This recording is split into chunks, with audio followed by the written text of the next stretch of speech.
Like everything else, sermon styles change. Helmets have become hard hats, doublets are double-knit blazers, and long, formal preachments yield to casual sermonettes. Reverend Joseph Newton summed it up.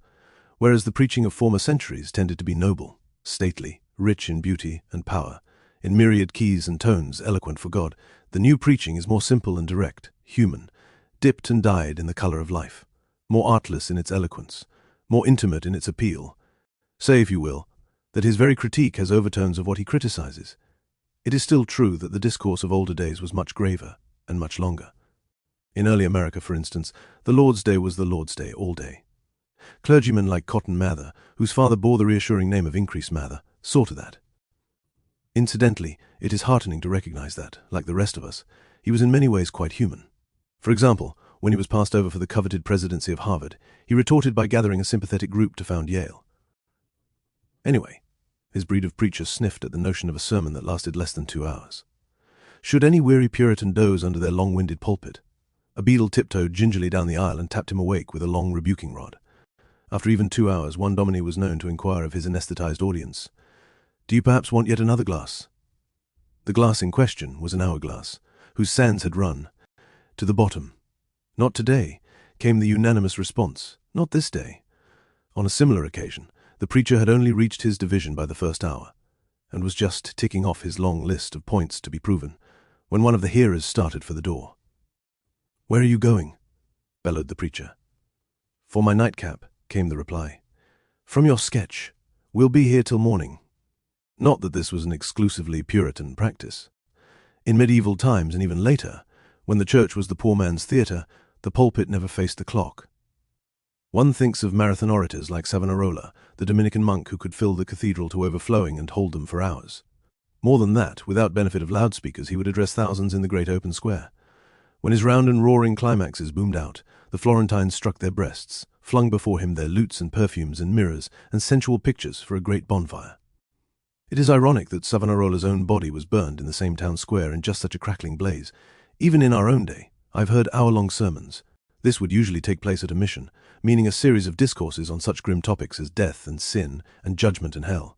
Because back then, houses were drab and evenings were dull, with no radio or television, and no entertainment but a wind-up Victrola, the missionary hit the parish like a spiritual meteor. He was half matinee idol and half prophet, bursting in from the desert with eyes blazing with zeal and lips trembling with a message from God. He could stand in the pulpit, gilded crucifix thrust into his cincture, and thunder for an hour or more, because this was a sacred week, and he was a stranger. But how long should a sermon be today? Well, how long is a piece of string? Or a bridge? Or a driveway? Obviously the occasion will call the play. 5 minutes would be insulting for the centenary of a cathedral. 25 minutes would be suicide at the ordinary Sunday Mass. We were taught from Scripture that the Catholic Church was founded on a rock. We are not very old in the priesthood before we discover that the modern church is founded on a parking lot. Still, I knew a man who maintained that in general there was no such thing as a long sermon or a short one. He held that there is only an interesting sermon or a dull one. But even this distinction has to be dusted with a sensible sprinkle of salt. What he meant was probably better voiced by a blunt parishioner who had the hardihood to tell the preacher, "Actually, your sermon was not too long." It just seemed that way. One grave authority insists that the only difference between the short sermon and the long one is that for the long one you should open more windows.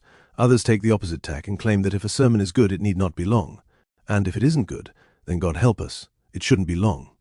A close friend in the priesthood confided recently that before he climbs into the pulpit, he reminds himself, "Remember you are the Reverend Father Sullivan, not the never-end Father Sullivan." Seems it works, too.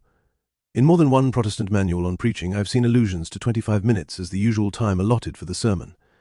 In the ordinary Catholic Sunday Mass, the quota is closer to 10.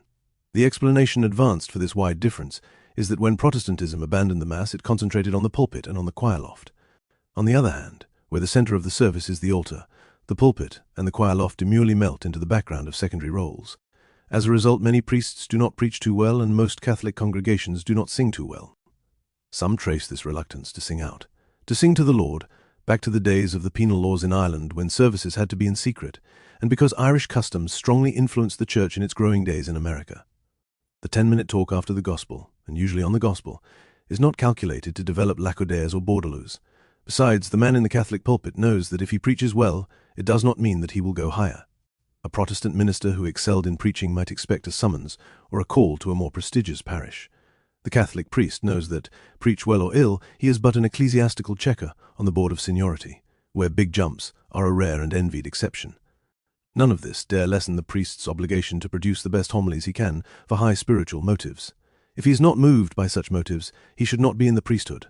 And while the homily is, in measure of time, a lesser part of the Mass, it should not be a negligible or a neglected part.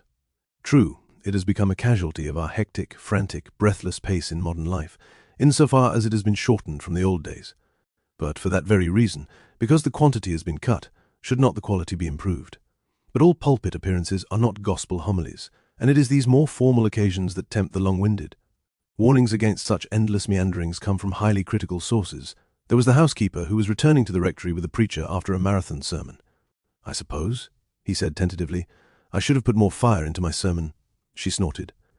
"If you ask me, you should have put more of your sermon into the fire." There is another tale of the same blunt tenor.